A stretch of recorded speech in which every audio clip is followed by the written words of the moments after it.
Okay, well, welcome to this second in our series of COVID-19 podcasts. The topic of this podcast today is COVID-19 and neurology or neurological symptoms. I'm delighted to welcome Dr. Mark Ellul. Mark, would you like to say a few words about who you are, what you do, and any work that you've been involved in relating to the current COVID-19 outbreak? Yes, it's a pleasure to talk to you today, Ava. I'm a research fellow at the University of Liverpool and neurology registrar at the Walton Centre in Liverpool, which is a neuroscience hospital based in Liverpool. And I'm part of the NIHR Health Protection Research Unit in Emerging and Zoonotic Infections, which is set up to respond to exactly these kinds of situations. So my research has been mainly about encephalitis and both infectious and autoimmune types of encephalitis in the UK and overseas. So yes, it's a challenging time, I think, well, for everybody really, but for perhaps doctors in particular, trying to respond to this and working in ways that we're not used to, trying to help look after these patients with respiratory disease in intensive care and on the wards. I think working in, also trying to look after our neurology patients as well as we can at the same time. So yeah, it's difficult and challenging times. Indeed it is. And of course, you're also one of our very valued trustees of the Encephalitis Society board. So we thank you for, doing that as well. Well, we're hearing in the media about people with neurological symptoms also testing positive for COVID-19. What can you tell us about this? Yes, well, there have been a number of reports, haven't there, in the medical literature and making their way into mainstream media now as well. Initially from China and then from Europe and from the US as well, and reports of the virus being associated with problems in the brain and also in other parts of the nervous system, the peripheral nervous system, to the nerves going to other parts of the body, to the limbs and in the muscles. So a wide range of different reports that we're hearing. I think at the outset, it's important to say that we need to be a bit cautious reading these reports for several reasons, really. Clearly, a lot of people are being infected with this virus. None of us have seen the virus before, and having the virus and also having neurological problems doesn't necessarily mean that the virus is causing those problems. So clearly people who are very unwell, who are critically unwell on intensive care, can develop neurological problems, whatever the cause of their illness. So people with sepsis, people with cardiac problems or so on, who are on intensive care can have problems with the brain and with the nervous system. So they're not necessarily directly caused by that virus. Having said that, there is precedent for viruses being associated clearly with neurological disease and respiratory viruses. So, for example, with influenza, we do see neurological problems associated with that. And actually, the coronavirus family, which this virus comes from, there is some evidence that in rare cases these may get into the brain. So they normally cause a mild respiratory illness, but in rare cases they have the possibility to cause neurological disease. So I think we can say that this virus does potentially, does have the potential to cause problems in the nervous system, but I don't think we're at the stage where we can say it's definitely causing these problems as yet. Right. You mentioned some, emerging reports there, and we're conscious of a couple of reports that came out, one in particular of a patient in Wuhan being diagnosed with encephalitis as a result of COVID-19. And then there was another patient also diagnosed with acute necrotizing encephalopathy. Does this mean then that COVID-19 is causing encephalitis in some people? Yes, so there are a number of reports now of encephalitis-like syndromes associated with the virus. Obviously, as we've talked about, we're at an early stage of these reports. A lot of the patients actually who've been reported are still unwell, they're still in hospital, so we don't really know the full story from that point of view yet. And the other thing I would say is that we have to be really clear about what we mean by encephalitis here, I think. So when we diagnose encephalitis, as many people listening might know, we normally look for signs of inflammation in the brain, which is what encephalitis is, and we do that by looking at the cerebrospinal fluid, the CSF, so doing a lumbar puncture and examining that and looking for signs of inflammation, and also by doing brain scans, so CT or MRI scans, and looking for signs of inflammation on those scans. So and some of the cases that have been reported don't actually have really clear evidence of inflammation in the brain. So, you know, that's the first thing that we would really look for. The other case you were talking about, where they saw this problem called acute necrotizing encephalopathy.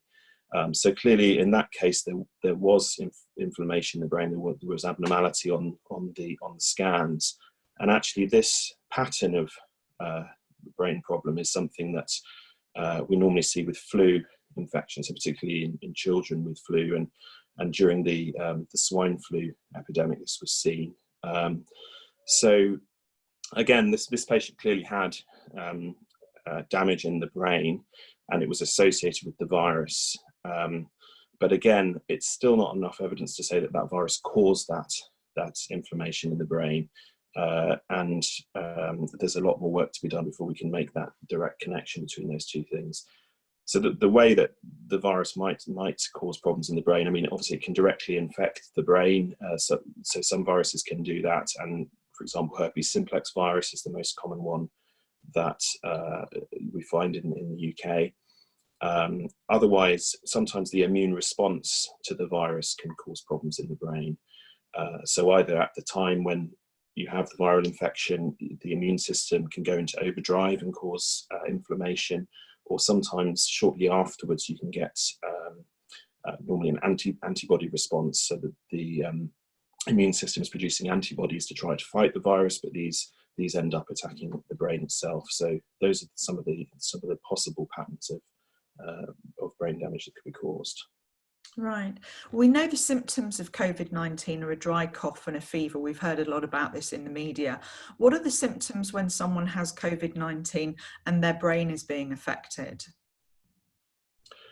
Well, I think we don't really know at the moment. So we're very early in trying to unpick all of this. I mean, we would expect if there is inflammation in the brain, that the symptoms might be similar to those that we normally see in encephalitis. So people might be drowsy, they might have change in personality, problems with memory, they might have seizures or abnormal movements.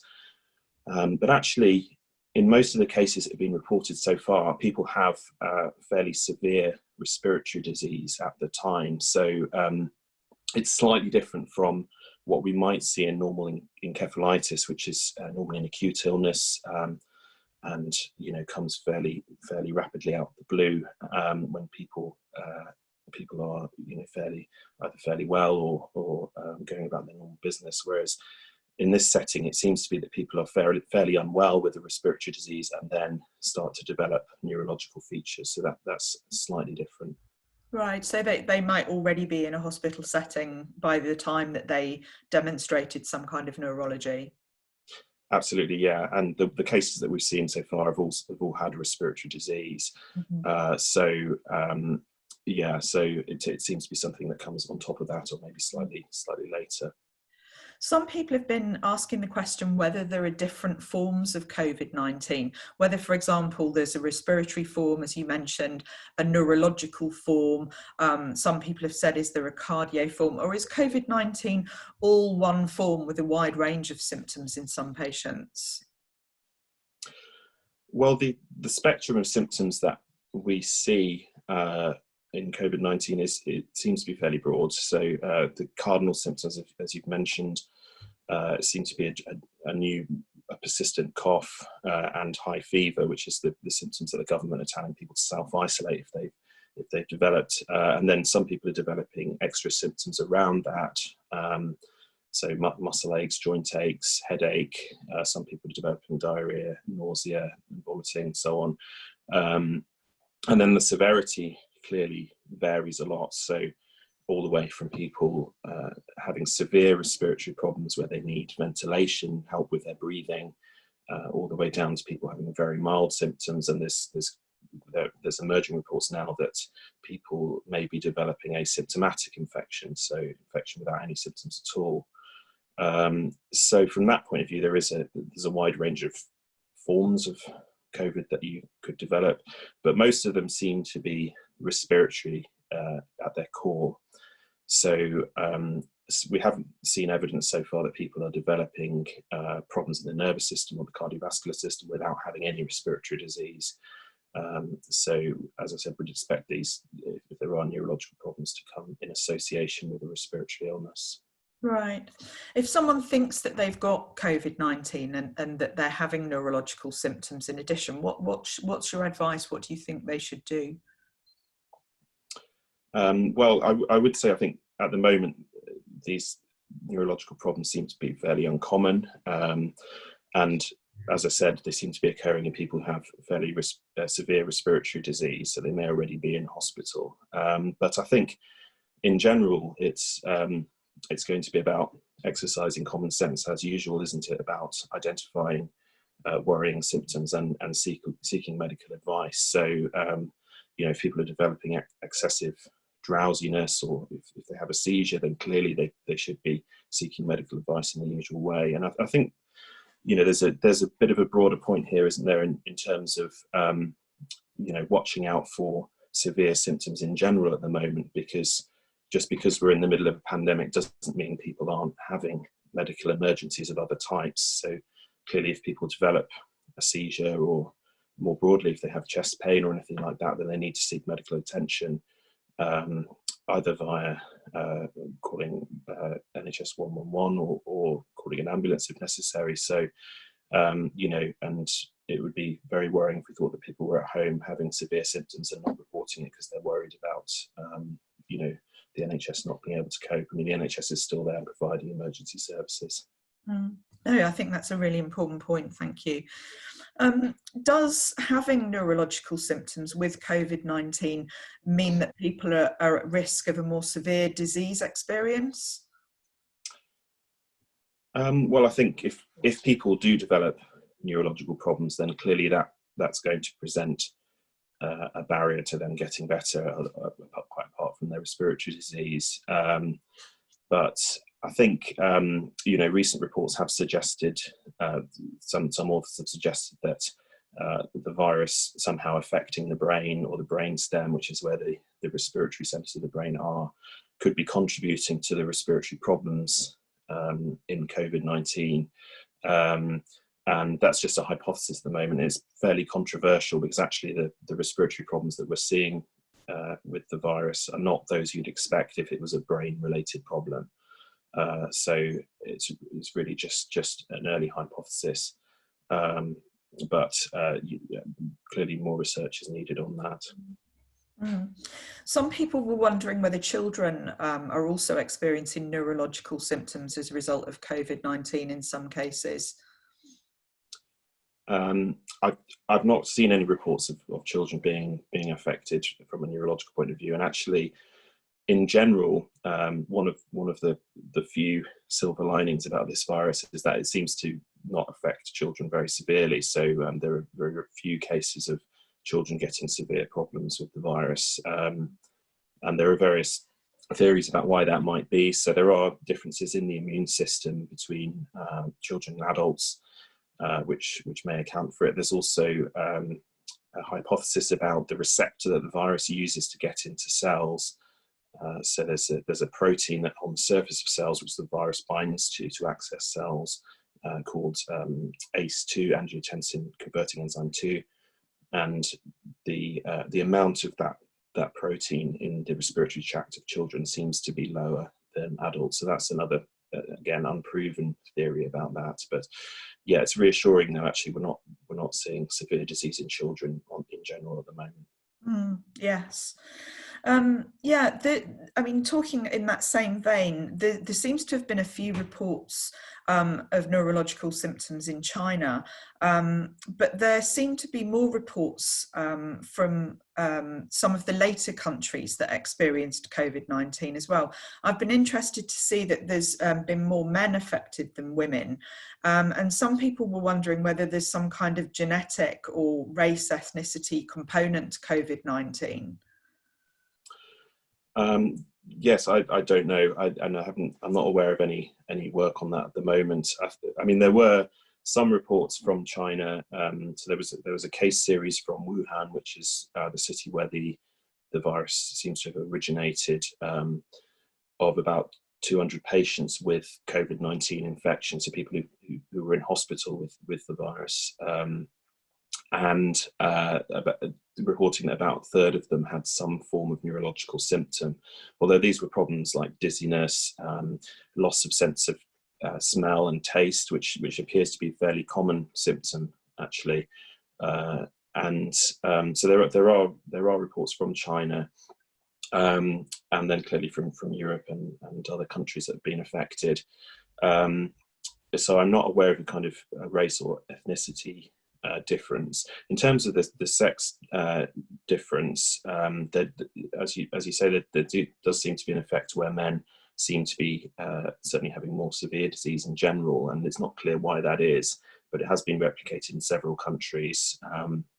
There was a theory originally that it might be connected with smoking prevalence. So in China, apparently, smoking is more common generally in males, and that was an initial theory, but actually in European countries where smoking is more equally divided between the sexes in general, that difference is still seen. So it may be, there are also subtle differences in immune responses between men and women. So it may be that that's an immune system problem again, but as I say, we don't know at the moment. It's interesting. I was speaking with an intensive care specialist, I think last week, who was pondering whether estrogen was a protective factor. So I think there's, as you say, there's a lot that we don't know about this, but a lot of theories circulating at the moment. Some chronic neurological conditions have been included on the list of who constitutes a vulnerable or at-risk person. And we know from talking to Professor Solomon and Dr. Turtle in our last podcast that people affected by encephalitis and who are receiving immunosuppressive treatments should be considered vulnerable or at higher risk. Does that advice remain the same, or has anything changed in relation to people who've had encephalitis? I don't think anything has changed in that advice. Certainly, people who are on immunosuppressive therapy, so particularly people who've had autoimmune encephalitis, we would consider those people to be at higher risk, and they should be, trying to isolate themselves as well as possible. But if people have had encephalitis in the past and have recovered, then we would normally consider that they're at similar risk to the general population. Some reports in the media are likening neurology and COVID-19 with encephalitis lethargica, which, as we know, was a form of encephalitis prevalent in the late 1800s and early 1900s, which affected many thousands of patients around the world, and of course was made famous by Oliver Sacks's book Awakenings and subsequent film of the same name. In your opinion, is there any connection between COVID-19 and what we saw in encephalitis lethargica, all those years ago?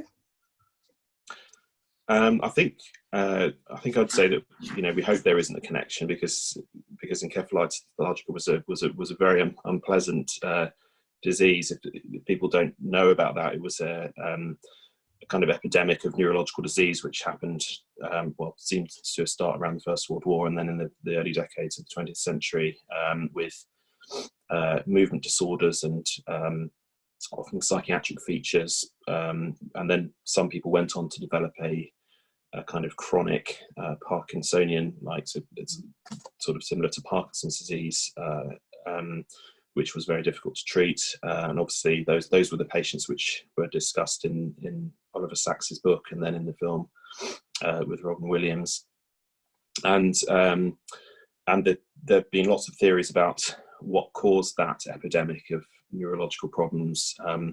The early theories were mainly around the 1918 flu, and certainly in terms of the timing of the epidemic, that would fit. Although no one's been able to prove that the flu epidemic was connected with Encephalitis lethargica, so the jury's still out really on what caused it. The most recent theories really are about whether it could have been a post-infectious autoimmune disorder. So, and actually, it's been suggested it may have been connected with NMDA receptor antibodies more recently, although actually it's very difficult to prove that, and the samples from the time are now very scarce and fairly low quality. So it may be that we'll never know what caused that. But certainly we haven't seen any syndromes connected with COVID-19 which resemble encephalitis lethargica, so that's reassuring. And so at the moment I'd say there probably isn't a connection. Actually, what may be more informative is thinking about the 1918 flu epidemic and the connection of that with the current epidemic, because that's really the best recent comparator in terms of a large-scale epidemic of respiratory virus. And from an epidemiological perspective, I think there's a lot that can be said in terms of contrasting and comparing the two. Yeah, interesting. So some people have been wondering, and asking whether people who've had encephalitis once and who catch COVID-19, are they more likely to experience neurological symptoms as part of their illness? I don't think there's any evidence that would be the case at the moment. So if you've had encephalitis before, that I don't think there's any evidence that you're more likely to have neurological problems. Clearly, people who have ongoing problems, if people have acquired brain injury, we often see that people will have a transient worsening of their problems when they have any systemic viral infection. So if they have, for example, cognitive problems, they may find that things are a bit worse while they're ill. But in terms of the virus actually causing neurological problems, there's no evidence that people would be more susceptible if they've had any neurological problem previously. I'm sure many people will find that very reassuring. My opinion, and I guess like many people's, is that in order to successfully defeat COVID-19, we either need herd immunity, which obviously we're not going to achieve in lockdown, or a vaccine. How close do you think we are to achieving either or both of these? Well, I'm not directly involved in vaccine development, but I understand that there are a few vaccines which are in development, and some of them are in what we call phase 1 trials, which is kind of really establishing safety in humans, in small numbers of humans.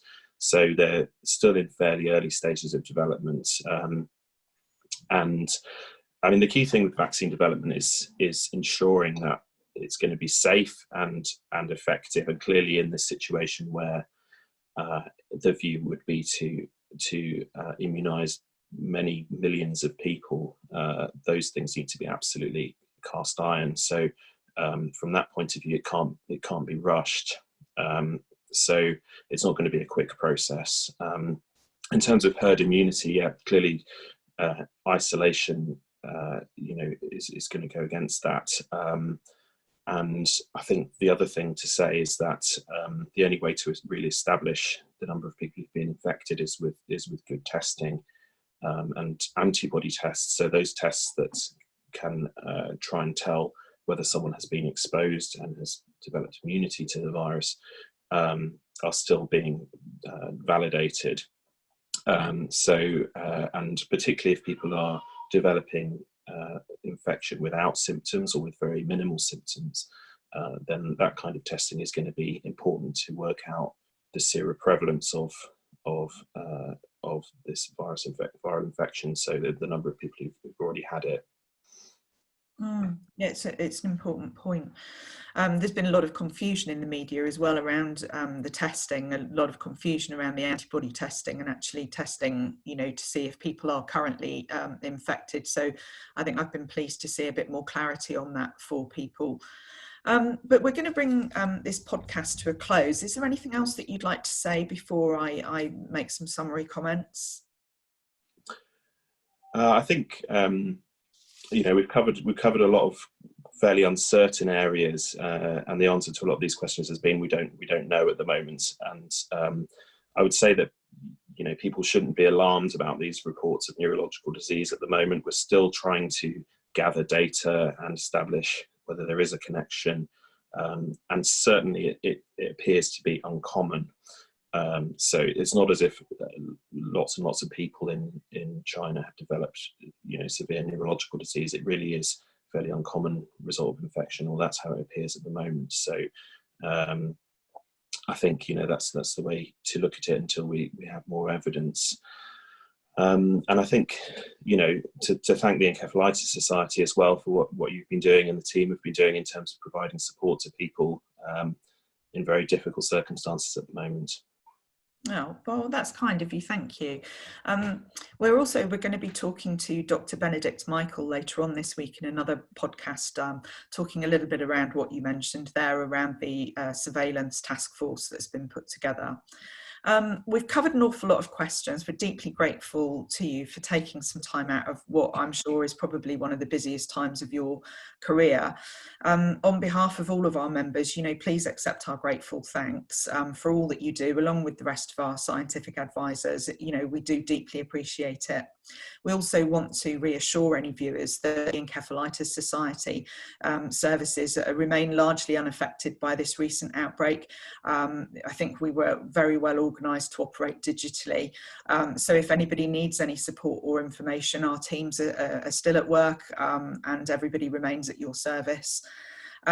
So please, if you're watching this, you've got any more questions, go to encephalitis.info for contact details, or you can chat online.